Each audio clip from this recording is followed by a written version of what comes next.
Hello my dear friends, welcome back to my channel again. मैं हूं राखी और मैं स्वागत करती हूं आप सभी का अपने चैनल पर फिर एक बार।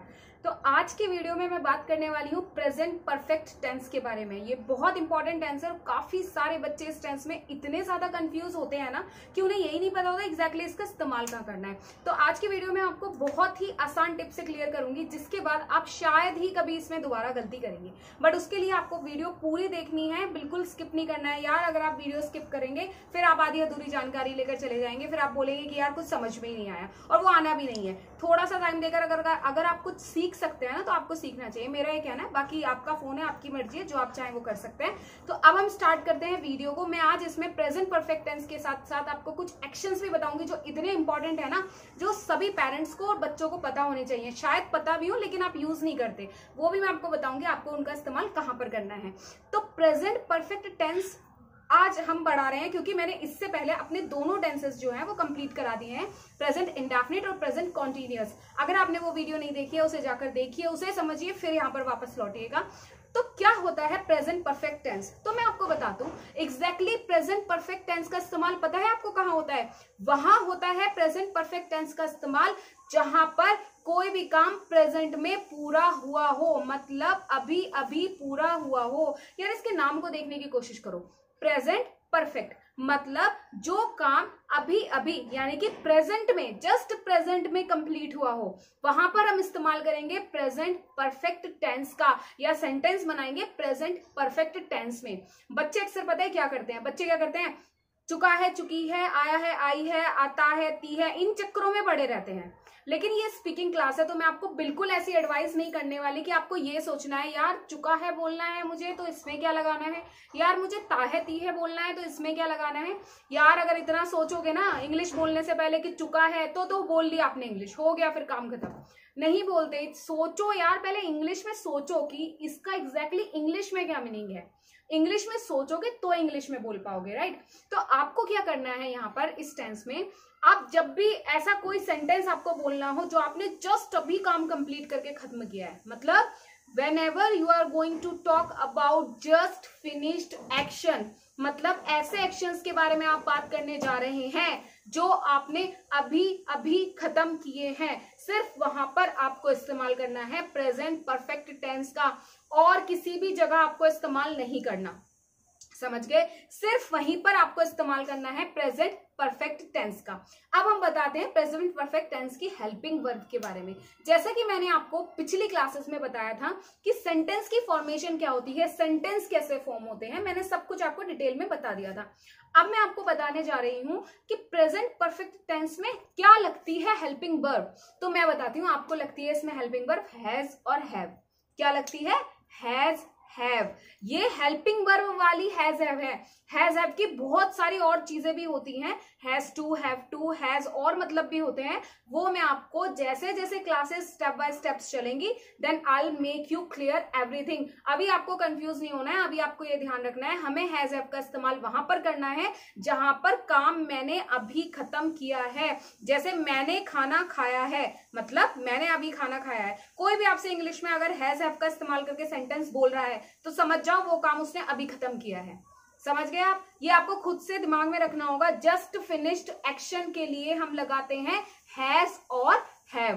हैज और हैव किसी भी टेंस का परफेक्ट हो, चाहे वो प्रेजेंट का हो, चाहे पास्ट का हो या फ्यूचर का हो।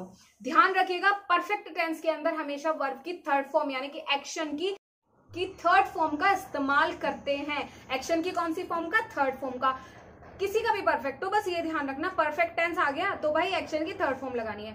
मैं आपको टेंस को पहचानने के ऐसे रूल्स बताऊंगी कि आप कभी नहीं भूलेंगे, जैसा कि आप इसमें भी नहीं भूलने वाले। मैंने आपको प्रेजेंट कॉन्टिन्यूअस में भी ऐसे ही बताया था, काम कॉन्टिन्यू चल रहा है, नाम से पहचानो टेंस को। ये नहीं कि ता है, ती है आएगा, चुका है, चुकी है। काफी बच्चे इसी वजह से टेंस जिंदगी भर समझ ही नहीं पाते। आप समझने की कोशिश करिए, जो काम अभी अभी पूरा हुआ है। अगर आपको कोई भी ऐसा सेंटेंस बोलना है तो आप सीधा सीधा किस चीज का इस्तेमाल करेंगे? हैज और हैव का। बिना सोचे आप इस्तेमाल कर दीजिए। जैसे कि अब हम बात करते हैं सेंटेंस कैसे बनेगा। मैंने खाना खाया है, आई हैव टेकन फूड। क्या बोलेंगे आप? I have taken food. ठीक है, देखिए फिर से मैं सब्जेक्ट्स को टू पार्ट्स में डिवाइड करूंगी यहाँ पर, ही, शी, इट और नेम। कौन सा? जैसे कि मैंने पहले डिवीजन में चली थी ना, बिल्कुल वैसे ही यहाँ पर करना है। ही, शी, नेम, इन सभी सब्जेक्ट्स के साथ आपको हैज लगा देना है, सिंपल सी बात है। और आई यू वी दे के साथ आपको हैव लगा देना है, राइट। और मैं यहाँ पे आपको विद द नोट्स भी समझाऊंगी, I have made the notes as well.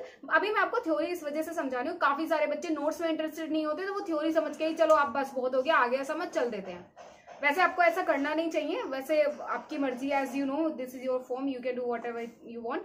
सो अभी आपको समझ में आ गया ये क्या करना है हमें, सेंटेंस कैसे बना।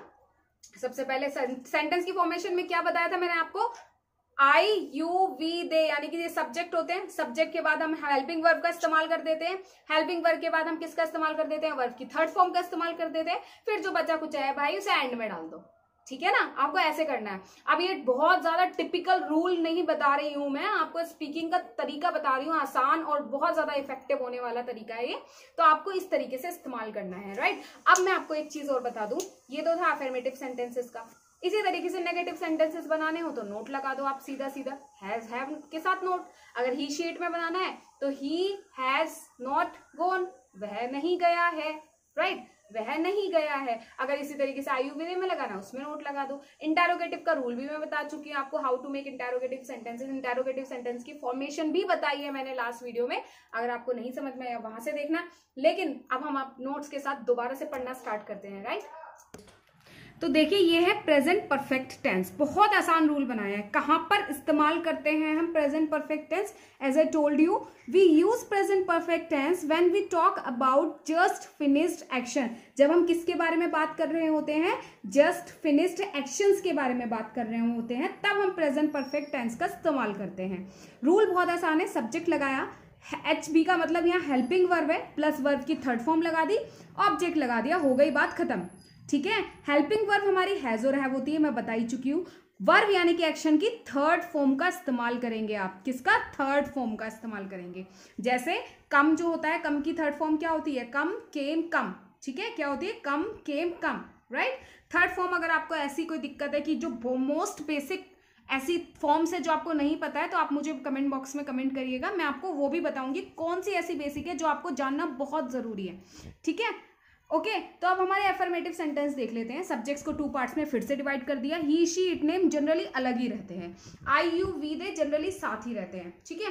तो ही शी इट नेम हम हैज लगाएंगे। सब्जेक्ट में क्या था हमारा रूल, सब्जेक्ट लगाया, सब्जेक्ट हो गया ही, हेल्पिंग वर्ब लगाई हैज, थर्ड फॉर्म लगाई वर्ब की, मैंने मुझे सेंटेंस बनाना है, वह गया है, मतलब वह वहां गया है, ये सेंटेंस बना रहा है, मान लो वह वहां गया है, तो हम वह के लिए सब्जेक्ट ही लगाते हैं, ही के साथ हमें हैज लगाना है, वर्ब की हमें थर्ड फॉर्म लगानी है, ऑब्जेक्ट यानी कि बचा हुआ कहाँ गया है, वहां गया है, बात हो गई खत्म, देयर लगा दो। इसी तरीके से she has taken food, taken bath, sorry she has taken bath का मतलब वह नहाया है, वह नहाया है, मतलब शी हैज टेकन बाथ, वह नहाई है, नहाई है का मतलब समझते हैं ना, उसने अभी, इस नाम से, इस सेंटेंस से पता चलता है कि वह अभी नहाई है, अभी, ठीक है ना। इसमें एग्जैक्टली आपको मेंशन करने की जरूरत नहीं है, शी हैज टेकन बाथ, ठीक है। अब इसका मतलब वो नहा लिया है, वो नहा चुका है, इसका मतलब ये नहीं कि सुबह नहाया तो रात को पूछ रहा है, ठीक है, वो वाले में हैज हैव नहीं लगना है, अभी अभी की जो बात होगी वहां हैज हैव का इस्तेमाल करेंगे। ऐसे आई यू वी दी के साथ भी कर देंगे। आई हैव डन होमवर्क, ये तो आई हैव डन तो आप बहुत स्कूल्स में बच्चे बोलते हैं भाई, yes have you done, yes I have done बोलते हैं ना आप लोग, तो वहीं पे आपको उसी तरीके से यहाँ से ध्यान रखना है, आई यू वी दे के साथ आपको हैज हैव का इस्तेमाल करना है, और plus I have done homework, मतलब आई हैव डन होमवर्क, आई के साथ सब्जेक्ट आई हो गया, हेल्पिंग वर्ब हैव हो गई, वर्ब की थर्ड फॉर्म डू की third form do did done होता है, तो डन ही हो गया, ऑब्जेक्ट होमवर्क हो गया। नेगेटिव में सिर्फ नोट लगा देना है, इसके बाद सिर्फ नोट लगा देना, कुछ नहीं करना है, कुछ भी नहीं करना है, सिर्फ नोट का इस्तेमाल करना है। अब बात करते हैं हम इंटेरोगेटिव सेंटेंसेस की। तो देखिए अच्छे से देख लीजिए, इंटेरोगेटिव सेंटेंस मैंने आपको सेंटेंस फॉर्मेशन में दो टाइप के बताए थे। कैसे बताए थे, जब हम आंसर यस या नो में देंगे या फिर एलैबोरेट करके देंगे। यस या नो में देंगे तो उनको बताने का तरीका क्या बताया था, हेल्पिंग वर्ब को उठा के आगे रख देना है सब्जेक्ट के, वही मैंने यहाँ करा है। हेल्पिंग वर्ब पहले हमारा जो क्या बन रहा था क्वेश्चन, क्या था हमारा simple sentence, he has taken bath, ठीक है, क्या था, ही हैज टेकन बाथ। अब हमने हेल्पिंग वर्ब को उठाया और आगे रख दिया, हैज ही टेकन बाथ, क्या बोल दिया, हैज उठा के आगे रख दिया, तो इसका आंसर होगा यस या no.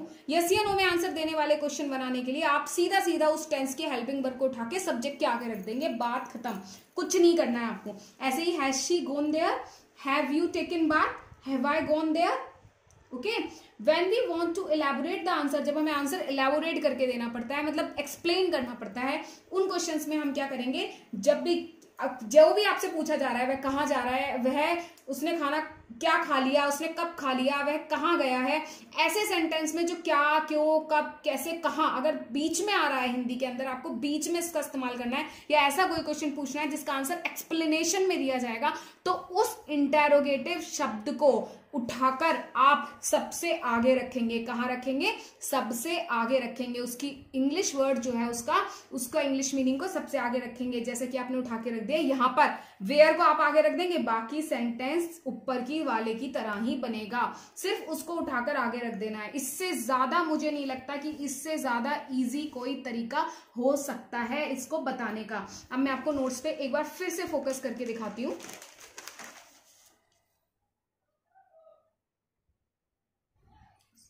So that you can make notes at your home. अगर बनाना चाहे, वैसे मुझे नहीं लगता, अगर आप इस वीडियो को चलते फिरते भी देखेंगे ना, रोज थोड़ा थोड़ा भी देखेंगे, समझ में आ जाएगा, तो there is no need to make the notes as well. I don't think so is there any needs to make the notes, right?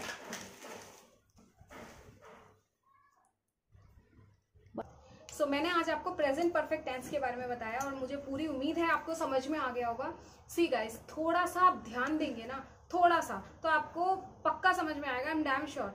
लेकिन यार आप ये सोचो कि भाई चल बिल्कुल ही कंसंट्रेट करना ही नहीं पड़े, भाई मूवी में, गेम में, हर चीज में कंसंट्रेट करते हो ना, तो इसमें भी करना पड़ेगा, ठीक है? तो प्लीज कंसंट्रेट करके अगर आप कोशिश करेंगे तो मैं आपसे वादा करती हूँ, कोई भी चीज दुनिया में नामुमकिन नहीं है। Impossible, there is nothing impossible in this world. Impossible says I am possible. ऐसे नहीं कह रही, बहुत सारी चीजें इम्पॉसिबल भी है। अब आप मुझे प्रूव कर करके भेजने रहे हो, मैम ये इम्पॉसिबल है, वो इम्पॉसिबल है, ऐसा कुछ नहीं है। मतलब ये स्टडी तो इम्पॉसिबल है ही नहीं, एग्जैक्टली ये तो मैं कहना चाहूंगी, स्टडी इम्पॉसिबल नहीं है। अब मैं आपको कुछ बहुत इंपॉर्टेंट एक्शंस के बारे में बताऊंगी। वो एक्शंस जनरली बच्चों को पता नहीं होता है, वो रोज खेलते कूदते रहते हैं लेकिन उनको पता नहीं होता है। मतलब मैं बहुत सारे ऐसे गेम्स की हिंदी बताने वाली हूँ आपको, जो हम खेलते हैं लेकिन हमें उसका इंग्लिश मीनिंग पता नहीं होता है। मैं चाहूंगी आज के बाद आप ऐसा ना करें, आप उन गेम्स के साथ हमेशा इंग्लिश वर्ड का इस्तेमाल करें, ताकि लोग भी सीखे, अच्छा इसे ये भी पता है। मैं सच में बोल रही हूँ कि नहीं पता होता लोगों को, जनरली बहुत सारे गेम वो खेलते हैं, उनके इंग्लिश मीनिंग नहीं पता होते। वो मैं आज आपके लिए छाट कर स्पेशली लेकर आई हूँ। कुछ गेम्स के नाम है, चलते जब भी आप वो गेम्स खेलेंगे बस उसी समय उनका इस्तेमाल करते रहना। तो लेट्स गेट स्टार्टेड। ओके, चलिए सो ये देखिए, कुछ गेम्स के नाम मैंने लिखे हैं, ये एक्शंस में भी इस्तेमाल कर सकते हैं। जैसे मैं ये खेल रहा हूँ, या फिर मैंने ये गेम खेला, मैंने ये गेम अभी खेला है। जैसे किसी, जो मैंने आपको तीनों टेंस बताया ना, present indefinite, present continuous and present perfect, तीनों में आप इसका इस्तेमाल कर सकते हैं। कौन कौन से गेम्स होते हैं जो जनरली हम खेलते हैं और उनका इंग्लिश में एग्जैक्टली मीनिंग क्या होता है, वो आप समझने की कोशिश करना है। यहाँ पर देखिए कौन कौन से गेम होते हैं। जैसे मार्बल्स, मार्बल्स मतलब होता है कंचे खेलना।